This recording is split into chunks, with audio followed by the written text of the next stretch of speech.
What's up, everybody? Straight right boxing talk back. I'm going to try to bang out another quick video here on the fight coming up.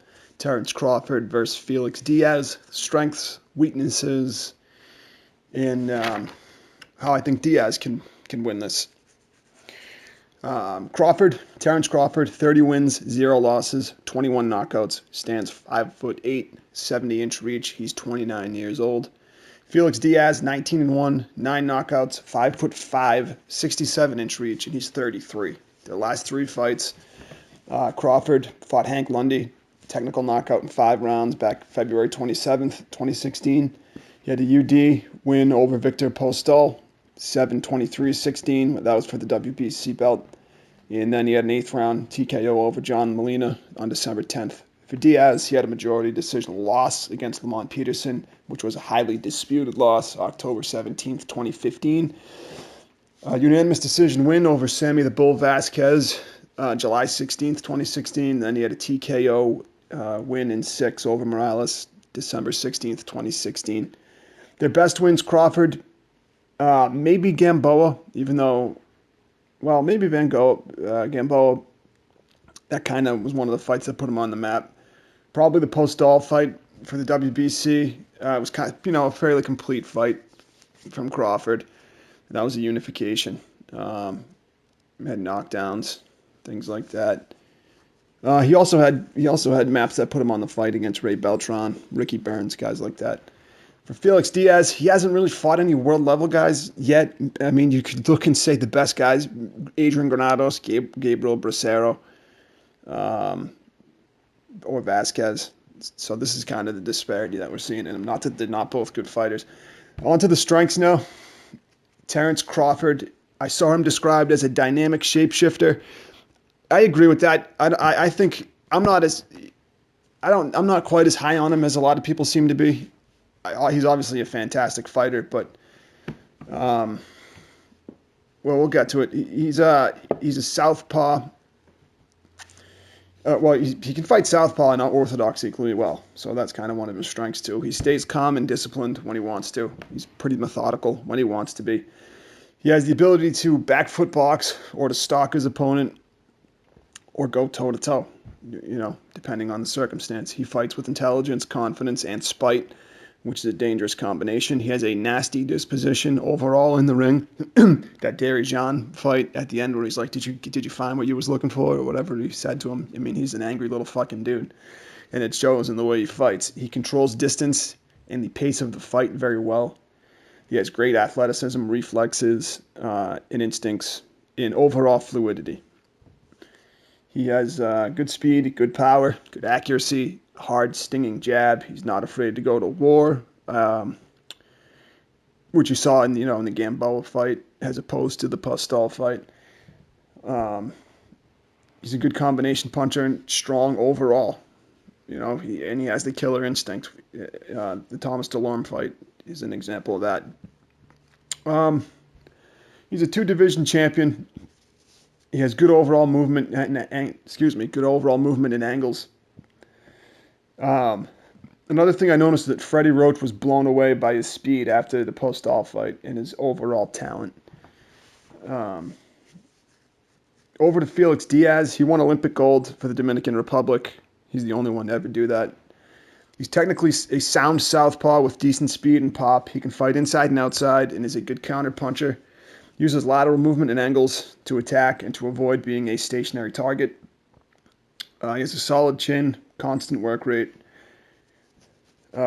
Usually brings action in a flashy style. He's a great combination puncher. Very good athleticism and boxing instincts and fundamentals. He's got a decent resume. He's come up the hard way, changing weight classes and fighting all over the world. He's ranked 5 by the WBC, 13 by the WBO, 15th by the IBF. He overcame a 5-inch reach disadvantage versus Peterson and managed to attack well from inside in that disputed loss. So, what we're seeing here in height and reach differential with Crawford, it might not be that huge of an advantage, but it might be. Who the fuck knows? We're going to find out. On to the weaknesses for Crawford. He has defensive flaws. He leans away from attacks and he retreats in a straight line, and he has his chin up far too often. He seems too hittable at times also. The big one is that he leans forward sometimes and leaves huge openings in his guard for counters, hooks, uppercuts, what have you. His footwork can be sloppy at times, which was more evident early on in his career. He occasionally punches wide and wild. His chin hasn't really been tested. We've seen him rocked happen in the Gamboa fight. He's never really faced an elite explosive puncher, which Felix Diaz, unfortunately, is not going to be in this case. Crawford can also be susceptible to fast hands, which we saw in the early half of the Gamboa fight. Fast hands and fast feet, for that matter.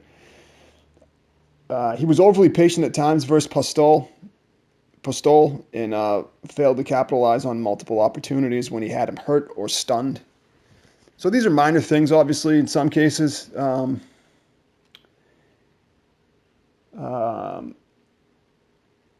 He's fought, well, no, on the Diaz now. First off, he doesn't have a lot of power. He can get wild at times and look to brawl instead of box, which would be a dangerous mistake against the bigger, stronger, and harder-hitting Crawford. Crawford will easily be the best opponent he's faced, while the same cannot be said for Diaz.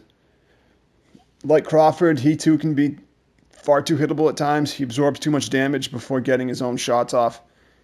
Also, his size and reach are a distinct disadvantage at 140. I said before that, he overcame it against other guys, Lamont Peterson, but the fact of the matter is Peterson doesn't hit anywhere near as hard as Crawford does, and he's not going to give him this. He's a different fighter altogether. So it's going to more than likely favor Crawford in this case. How Diaz wins this fight, he needs to make the absolute most out of his speed, both hand and foot speed, and use of lateral movement. He's got to work off of his angles and choose his moments to sit down and dig in with his shots before retreating and repeating, basically. Does he have the power to bother Crawford, and will he be able to get inside on Crawford and effectively work from there without taking serious damage? That's a big question. We're going to see answered. Terence Crawford can outbox and counterpunch like he did versus Postol. He can stalk him, beat him down, or he can go toe-to-toe and knock him out. He's one of the most dynamic and adaptable fighters today. He's definitely up there. That being said, Diaz is no small task. He should arguably be undefeated if you take that Peterson fight in consideration. And he has legit amateur pedigree. So I think this is one of those push and pull fights where momentum shifts early and often. But as the rounds wear on, I see Crawford imposing his will on the smaller Diaz and winning a unanimous decision by virtue of his versatility and the tools he has to work with. Maybe Diaz upsets him. I just don't see it. He could be a real nightmare, though. Time will tell. But when all's said and done, Crawford just has too many tools. But let me know what you guys think. Straight right boxing talk. Thanks again for listening. I appreciate it.